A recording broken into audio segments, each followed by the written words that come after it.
The leather of the booth was old. It was worn smooth in the exact shape of the man who sat there every Tuesday night. Alessandro Costello did not own the restaurant, but he owned the booth. It was an understanding.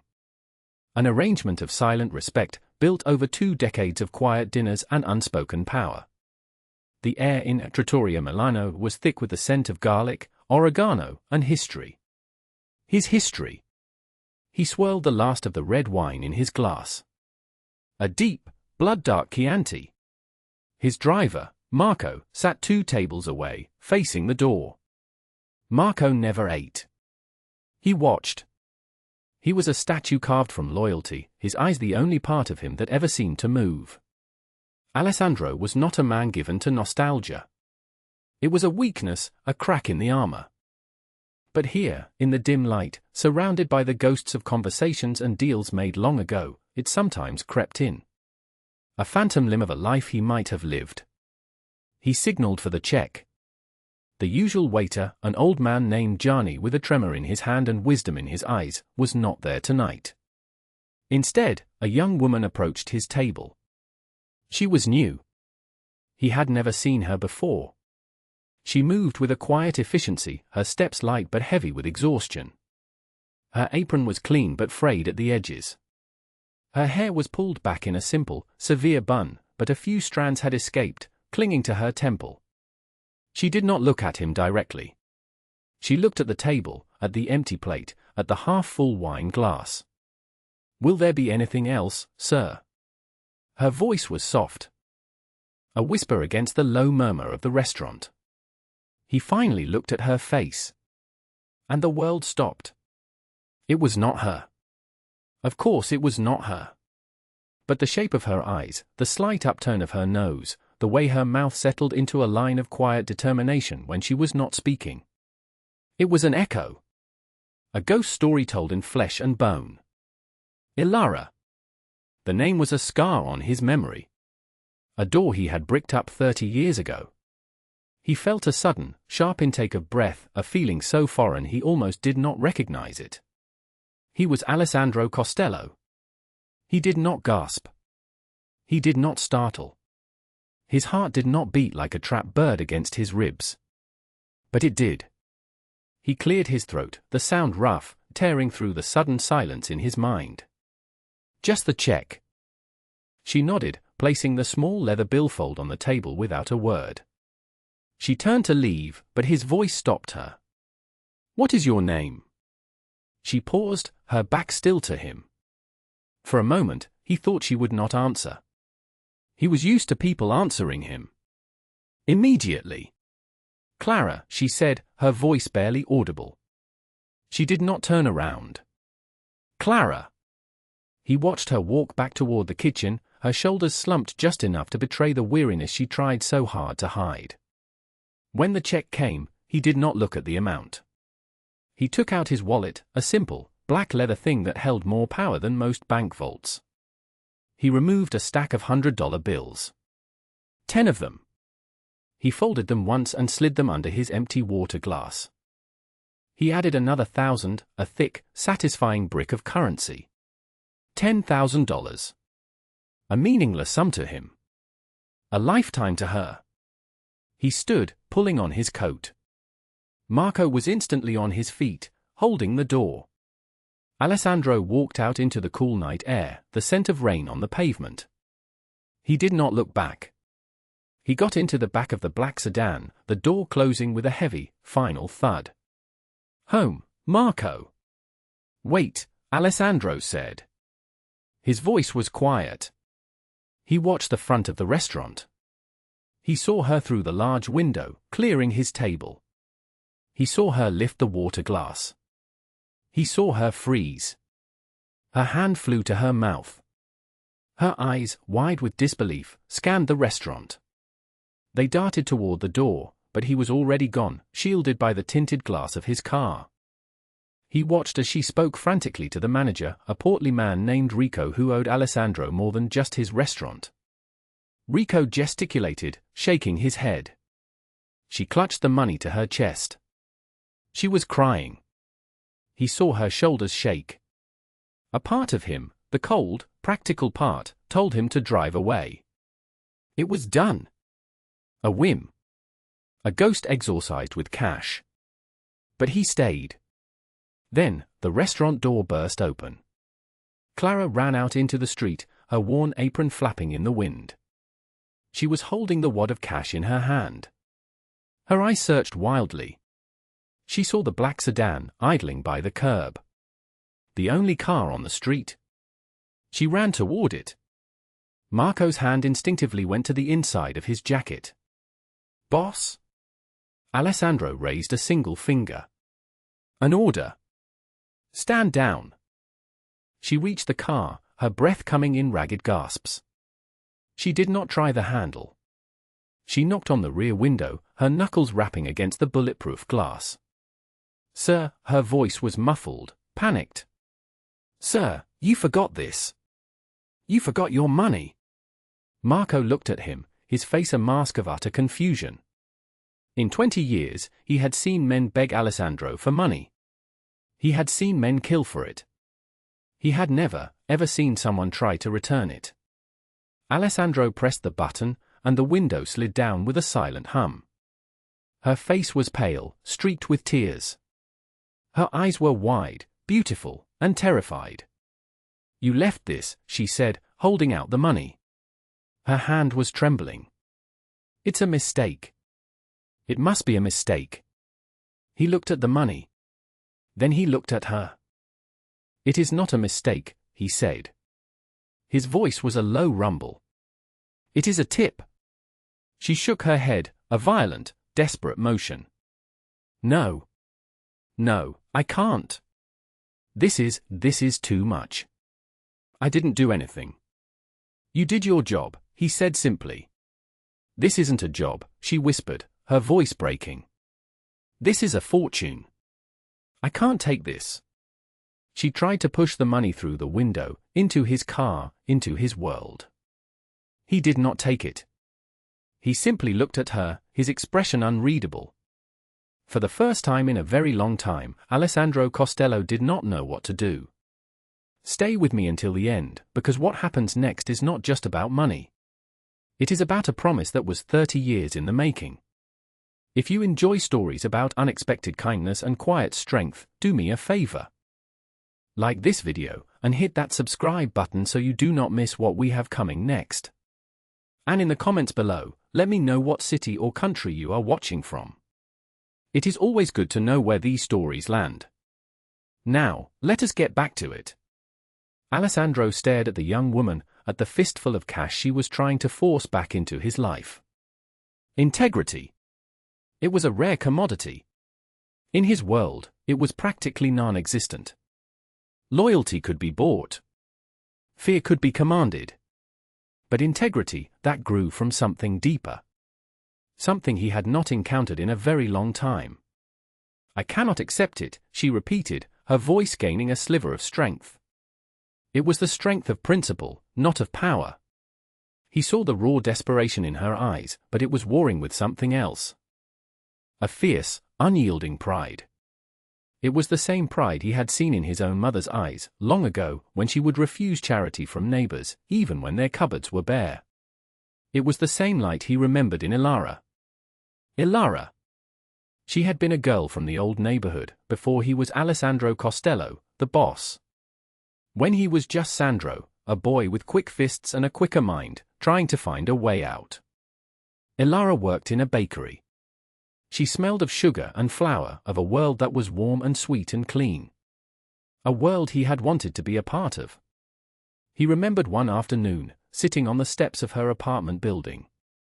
He had won a significant amount of money in a card game, more than he had ever held at once. He tried to give her a roll of bills. "For you," he had said, puffing out his chest. "Buy yourself something nice." She had looked at the money, then at him, and she had laughed. Not a cruel laugh, but a gentle one. "Sandro, I do not want your money. I want your time. Take me to the park on Sunday. Buy me an ice cream. That is all I want."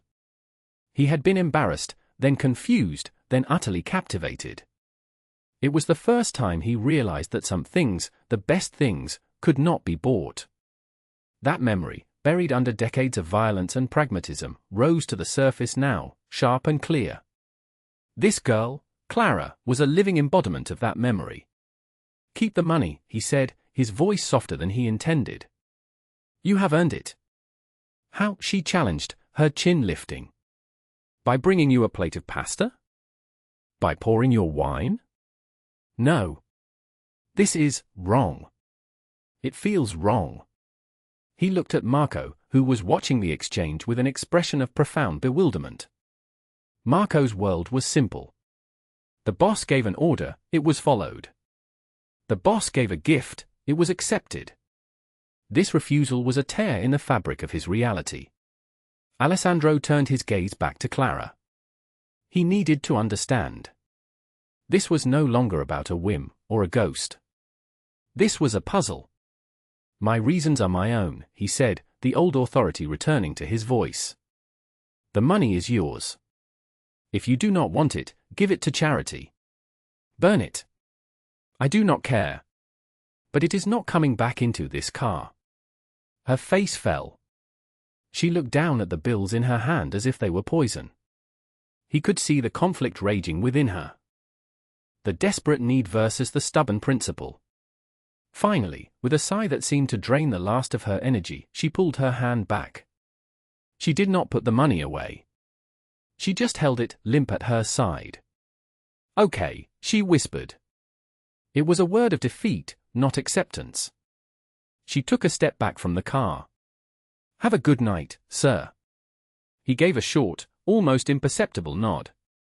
He pressed the button, and the window glided up, sealing him back inside his silent, armored world. "Marco," he said.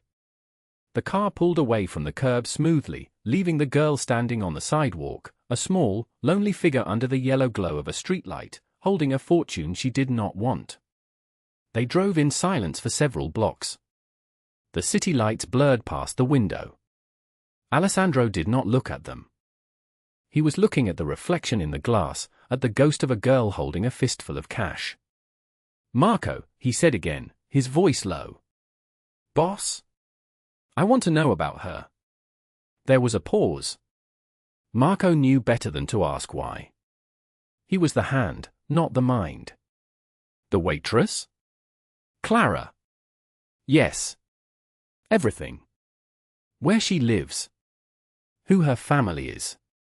Why she looks like she is carrying the weight of the world on her shoulders." He paused, his voice dropping even lower. "And why she would try to return $10,000. "I will have a file on your desk by morning," Marco said. It was a simple statement of fact. The sun would rise. The tides would turn. Marco would deliver. Alessandro leaned his head back against the cool leather. He closed his eyes. But he did not see darkness. He saw a pair of terrified, honest eyes. And behind them, another pair, laughing at him on a set of stone steps 30 years ago. He was Alessandro Costello. He dealt in debts and favors, in fear and respect. He did not deal in charity. He did not get involved in the lives of civilians. It was a rule. His rule. It was what had kept him safe, what had kept him on top for so long. But as the car sped through the sleeping city, he knew, with a certainty that chilled him, that he was about to break his own rule. The next morning, the file was on his desk. It was thin, as the lives of the innocent often are. Marco had been thorough. Clara Rossi. 24 years old. No criminal record. Not even a parking ticket. Her parents, Maria and Antonio Rossi, had died in a car accident 2 years ago. A drunk driver. Alessandro paused, his finger tracing the names on the page. Rossi. The name meant nothing to him. He had hoped, for a foolish moment, there might be a connection. A cousin of Ilara's, a distant relative. Some logical reason for the universe to put this girl in his path. There was none. She was a stranger. He read on. Clara was the sole guardian of her younger brother, Leo. Age 10. She had dropped out of community college, where she was studying to be a nurse, to support him. She worked double shifts at the trattoria 6 days a week. Her only asset was the house she grew up in. A small, 2-bedroom bungalow in a working-class neighborhood on the far side of the city. Then he got to the last page. The reason for the weight on her shoulders. The house was in foreclosure. Her parents had taken out a second mortgage a year before they died, from a private lender, to cover medical bills for her mother. The lender was a man named Silas Croft. Alessandro had never heard of him, which meant he was small-time. A bottom feeder. The details of the loan made Alessandro's blood run cold. The interest rate was predatory, criminal. After her parents' death, Clara had struggled to make the payments. She had fallen behind. Croft had restructured the loan, trapping her in a cycle of escalating debt. She now owed nearly 3 times the original amount. The final payment was due in 2 days. An impossible sum. $75,000. The house would be seized. She and her brother would be on the street. There was a photograph clipped to the page. A picture of the house. It was modest, unassuming. A small porch with a peeling white railing. A single, large oak tree in the front yard. A tire swing hanging from one of its branches. It was not a property. It was a home. It was the kind of home Elara had dreamed of. Just a little place, Sandro, she used to say. With a garden for tomatoes and a big tree for shade. He closed the file. $10,000. To her, it was a fortune. But it was also a drop in the ocean. It would not have saved her. It would have only delayed the inevitable by a month or 2. Her refusal was not just about pride. It was about hopelessness. The money was a cruel joke in the face of the mountain of debt she was under. Taking it would have been like accepting a glass of water while dying of thirst in the desert. A momentary relief before the end. He stood up and walked to the large, armored window of his office. It overlooked the city, a sprawling kingdom of concrete and glass. His kingdom. He had fought for it, bled for it. He had built an empire on a foundation of carefully managed violence and unwavering rules. Rule number 1, mind your own business. Do not get emotionally involved. He thought of the girl, Clara, running out of the restaurant. He thought of her brother, a 10-year-old boy about to lose the only home he had ever known.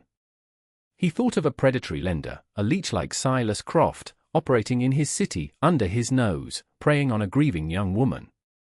It was a violation. An insult. This was his business. Croft had made it his business. He looked at the phone on his desk. A direct line to Marco. He stared at it for a long time. This was a line he had never crossed. His organization was for his business, his protection. It was not a tool for charity. Using his power, his reputation, for something like this, it was a risk. It showed a chink in the armor. It showed sentiment.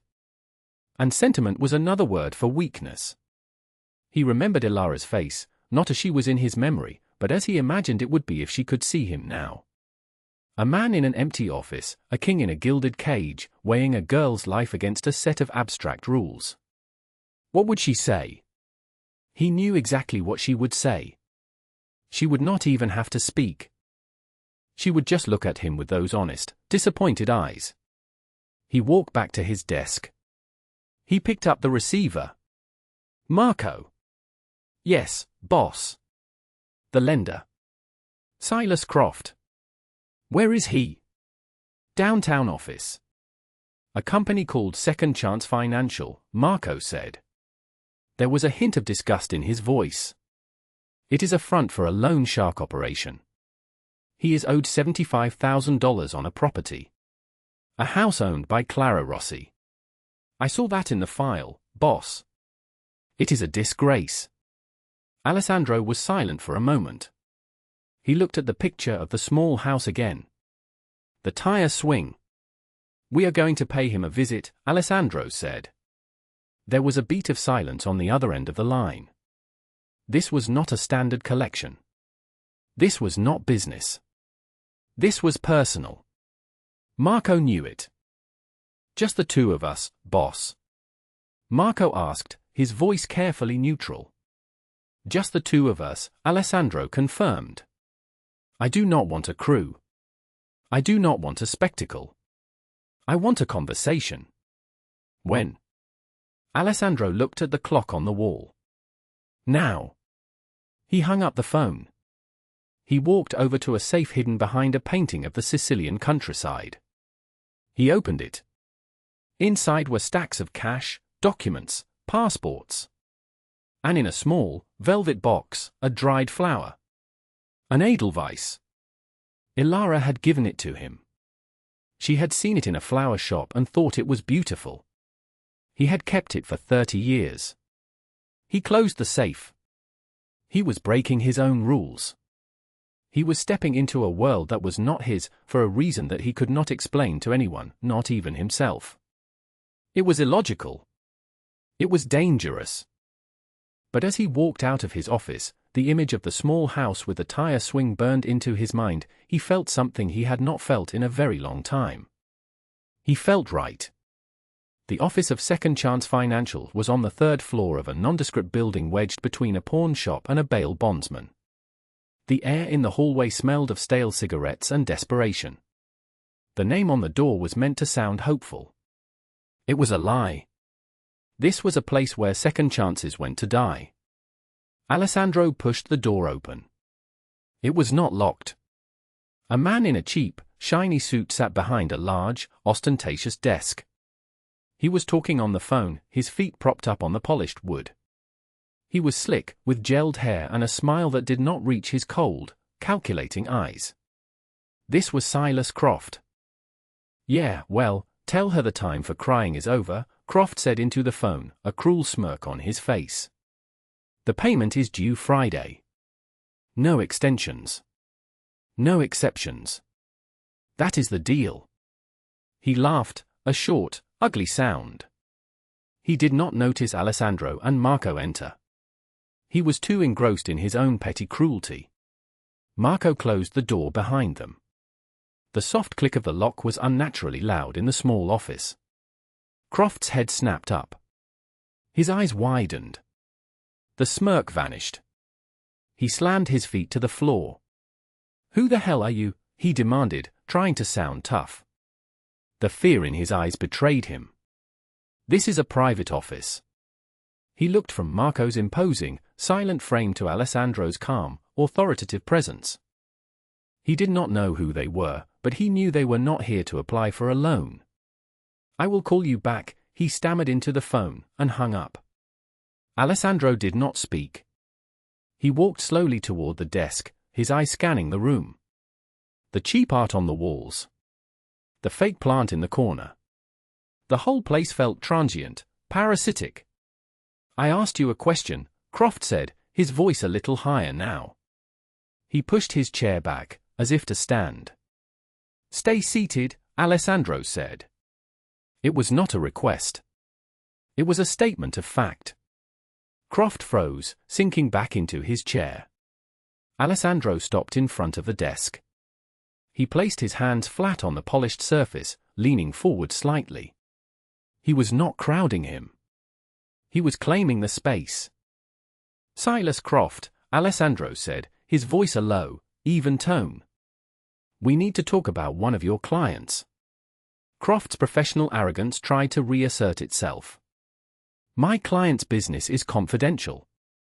Now, unless you have an appointment, I am going to have to ask you to leave." Marco, who had been standing silently by the door, took 2 steps forward.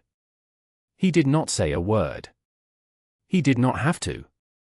The threat was implicit in his movement. Croft swallowed hard, his eyes darting toward Marco and back to Alessandro. "The client is a young woman named Clara Rossi," Alessandro continued, as if Croft had not spoken. "She has a property on Elm Street. A small house. You are holding the note." Recognition flickered in Croft's eyes, followed by a flash of greedy confidence. "Ah, Miss Rossi." "Yes." A sad case. Very sad. She is behind on her payments. The house is scheduled for foreclosure. He leaned back, trying to regain his composure, his power. Are you a relative? A lawyer? Because if you are here to negotiate, I am afraid it is too late. We are not here to negotiate, Alessandro said. His voice was turning cold. A dangerous cold. The kind of cold that precedes a storm. We are here to close the account. Croft laughed, a nervous, high-pitched sound. Close the account? That is a $75,000 account. Unless you have a certified check in your pocket, the account remains very much open. Alessandro did not move. He just stared at Croft. He let the silence stretch, filling the room with a heavy, suffocating tension. He watched the sweat begin to bead on Croft's upper lip. You operate in my city, Alessandro said finally, his voice dropping to a near whisper. You run your little business, and you prey on the weak. You find people when they are at their lowest, when they have lost everything, and you take what little they have left. He leaned closer. You took a grieving girl, who had just lost her parents, and you trapped her. You buried her in debt so you could take her home. Her childhood home. Croft's face had gone pale. He was starting to understand that this was not about money. It is just business, he stammered. I am a businessman. No, Alessandro said, his voice like ice. You are a parasite. And I do not allow parasites in my city. Alessandro straightened up. He looked at Marco. The briefcase. Marco stepped forward and placed a sleek, silver briefcase on the desk. He opened it. It was not full of money. It was full of files. Dozens of them. Each one representing a loan, a life, that Croft was squeezing. Croft stared at the files, his mouth hanging open. How did you get those?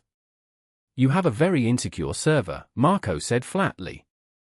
Alessandro picked up the top file. It had Clara Ross's name on it. He opened it and took out the deed.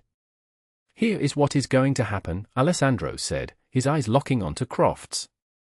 You are going to take this deed. You are going to sign it over, free and clear. You are going to mark the loan paid in full. You will file it with the city registrar's office first thing in the morning. The house belongs to her. The debt is gone. Croft stared at him, dumbfounded. And what do I get? You cannot just walk in here and...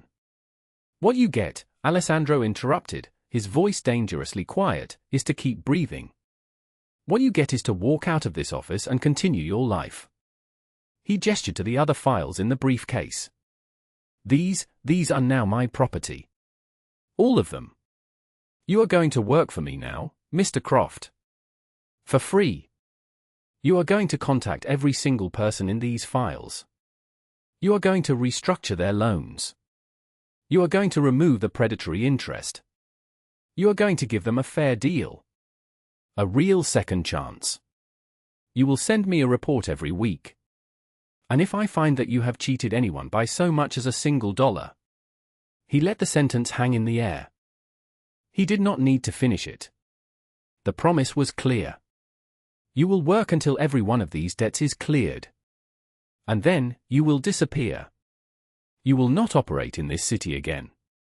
Do you understand me? Croft was trembling now, his cheap suit seeming to swallow him. He was a predator who had just come face to face with an apex predator. He looked from Alessandro's cold, unforgiving eyes to the mountain of files that represented his entire crooked enterprise. His whole world had just been taken from him in less than 5 minutes. He could only nod, a spastic, jerky motion. I need a verbal confirmation, Alessandro said. Yes, Croft whispered, his voice a dry rasp. Yes, I understand. Good. Alessandro pushed a pen across the desk. Sign. Silas Croft picked up the pen with a shaking hand. He looked at the deed for Clara Ross's house, the prize he had been so close to claiming. Then he looked at the man who stood before him, a man who had just dismantled his life without raising his voice. He signed. His signature was a frantic, illegible scrawl. The signature of a broken man. Alessandro took the signed deed. He folded it neatly and placed it in his inside coat pocket. It felt warm against his chest. He and Marco turned and walked toward the door. They did not look back. "One more thing," Alessandro said, his hand on the doorknob. Croft looked up, his face a mask of pure terror. "You will never contact Clara Rossi again. You will never go near her or her brother. As far as she is concerned, the loan was forgiven by an anonymous benefactor. Her file was a banking error. She will never know your name. She will never know our names. Is that clear?" "Yes," Croft choked out. "Crystal clear." Alessandro opened the door and walked out, Marco right behind him. The hallway smelled the same, but for Alessandro, the air in his city felt a little cleaner. He had not just solved a problem. He had delivered a very specific kind of justice. The kind the law could not. He had the deed in his pocket. The final piece of the puzzle. Now, he just had to give it to her. And that, he suspected, might be the hardest part of all. He did not send Marco. He did not summon her to his office. That would be a power play, an intimidation. This required a different touch. He went back to the trattoria. It was late afternoon 2 days later. The lull between the lunch and dinner rush. The restaurant was empty except for a few staff members setting tables. He saw her through the window before he went in. She was polishing silverware, her movements mechanical, her face etched with a deep, hollowed-out anxiety. The deadline for the payment was today. She was a person at the end of her rope. He pushed the door open. The small bell above it chimed. Clara looked up. When she saw him, her face went pale. She dropped a fork, and it clattered loudly on the wooden floor. She associated him with the unwanted money, with a world she did not understand. He walked toward her, Marco waiting discreetly by the entrance. "Miss Rossi," he began. "Clara. May I have a word with you?" She just stared at him, her eyes wide with a mixture of fear and confusion. She nodded, unable to speak. He gestured to the booth. His booth. "Please." She hesitated, then slid into the seat opposite where he normally sat today. He remained standing. He reached into his coat and took out the folded document. The deed. He placed it on the table in front of her. "I believe this belongs to you," he said quietly. She looked at the document, then back at him. She did not touch it. "What is it?"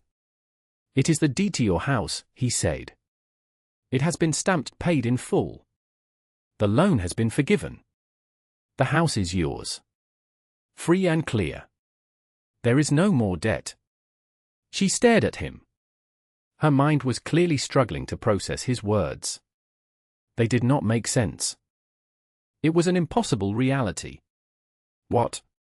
How? I do not understand." She finally reached out a trembling hand and unfolded the paper. She saw the official stamp. She saw Croft's ugly signature next to the words "debt forgiven." Her eyes filled with tears. Not tears of sadness, but of overwhelming, crushing relief. A dam of anxiety that had been building for 2 years finally broke. Who did this?" she whispered, looking up at him. "Was it you?" "There was a banking error in your favor," he said, using the words he had commanded Croft to use. The lender reviewed the account and closed it. She shook her head. She was not naive. She knew life did not work that way. Banks did not make $75,000 errors in favor of the poor. "No," she said, her voice gaining strength. "It was you. The money you tried to give me, you knew. You knew I was in trouble." He did not confirm or deny it. He simply held her gaze. "How can I ever repay you?" she asked, the tears now streaming freely down her face. You saved my life. You saved my brother's life. You do not owe me anything," he said. "But I do," she insisted. I have to. I can work for you. I can? I can clean your house. I do not have any money, but I can work. He almost smiled. It was a foreign feeling. Here she was, just given back her entire world, and her first instinct was to settle the debt. The same integrity. The same stubborn pride. Your refusal to take my money, he said, his voice soft. That was payment enough. It reminded me of something important. Something I had forgotten. She looked at him, her brow furrowed in confusion. She saw past the expensive suit, the powerful aura. She saw the man underneath. And she saw a deep, profound sadness in his eyes. What kind of man are you? She asked, the question raw and honest. Are you a good man? Alessandro was silent for a long moment. The question hung in the air between them, in the quiet, empty restaurant that had seen so much of his life. Good man. Bad man. The world was not so simple. He had done monstrous things to protect his family, his empire. He had done them to survive. But this felt different. I am what I need to be, he answered, his voice a low rumble. But for you, and for your brother, today, I was allowed to be a good man. The answer seemed to satisfy her. She wiped her eyes with the back of her hand and looked at the deed again, clutching it like a holy relic. He reached into his pocket again and pulled out a simple, stark white business card. He placed it on the table next to the deed. There was no name on it. No company. Just a single phone number. His private line. If you or your brother ever need anything, he said. Anything at all. You call this number. Someone will always answer. She picked up the card, her fingers tracing the embossed numbers. It was a promise. A shield. A permanent offer of protection. Thank you, she whispered, the words thick with an emotion so powerful it was almost tangible. Thank you. He gave a single, formal nod. His business there was done. He turned and walked away, leaving her in the booth, holding the 2 pieces of paper that had just given her back her future. As he reached the door, he heard her call out. Sir! He stopped, but he did not turn around. My name is Clara, she said, her voice clear and strong, no longer a whisper. I wanted you to know. He paused for a heartbeat, then pushed the door open and stepped out into the afternoon sun. Marco held the car door for him. As he settled into the back seat, he felt the warmth of the deed that was no longer in his pocket. He had given away a house. But he felt as if he had gotten something far more valuable in return. A piece of a life he had lost. A memory that was no longer just a ghost. 1 year later. The oak tree in the front yard of the small house on Elm Street was full and green, its leaves rustling in the summer breeze. The tire swing moved gently back and forth. The peeling white paint on the porch railing was gone, replaced with a fresh, gleaming coat. In a small, tilled patch of earth to the side of the house, tomato plants grew, heavy with red fruit. A 10-year-old boy, Leo, chased a soccer ball across the neatly cut grass. He was laughing, a carefree, joyful sound. Clara came out onto the porch, carrying a pitcher of lemonade. She was no longer wearing a waitress's apron. She was in jeans and a simple t-shirt. Her hair was down, falling over her shoulders. The look of exhaustion was gone from her eyes, replaced by a calm, steady light. She had re-enrolled in nursing school. Her first semester's tuition had been paid by an anonymous scholarship fund she had been miraculously selected for. She watched her brother play, a soft smile on her face. Her life was no longer a struggle for survival. It was just a life. Full of small, ordinary moments of peace. She still had the white card with the phone number, tucked away in a safe place.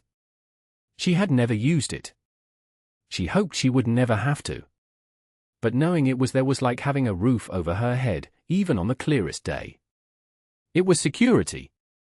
It was peace of mind. Miles away, in a high-rise office overlooking the city, Alessandro Costello sat behind his large desk. The office was the same. The view was the same. The man was not. On his desk, amongst the papers and the secure phone lines, was a new addition. It was a small, simple silver frame. It did not hold a picture of his wife or his children, who were grown and had families of their own. It held a photograph. A week after he had given her the deed, a small envelope had arrived for him. Inside was a picture of the house on Elm Street, taken from across the road. It showed the whole house, the yard, the big oak tree. On the back, in neat, careful handwriting, were 3 words. "Thank you, Clara." He had framed it. It sat on his desk as a constant reminder. A memento. Marco entered the office, placing a report on the desk. It was the final report from Silas Croft. Every predatory loan had been restructured or forgiven. Croft had since sold his assets and left the state, as instructed. His reign of financial terror was over. "It is done, boss," Marco said. Alessandro nodded, not looking up from the photograph. Marco hesitated, an unusual act for him. "That was a good thing you did, boss. For that girl." Alessandro finally looked up. He looked at his loyal lieutenant, a man who had stood by him through wars and betrayals. "It was necessary," Alessandro said. He looked back at the photograph of the small, unassuming house. It was not a palace. It was not a fortress. But it represented something more important. It was a sanctuary. A place where a little boy could chase a soccer ball and a young woman could dream of becoming a nurse. It was a small pocket of goodness in a world that often lacked it. He had built an empire to protect himself. But in saving that one small house, he had protected something else entirely. A piece of his own long-lost humanity. A promise made to a ghost in a world that no longer existed. True wealth is not measured in dollars or power, but in the lives we touch and the burdens we lift. Sometimes, the greatest strength is shown not in how we fight for ourselves, but in how we choose to fight for others. For in the act of giving someone else a second chance, we often, unexpectedly, find one for ourselves.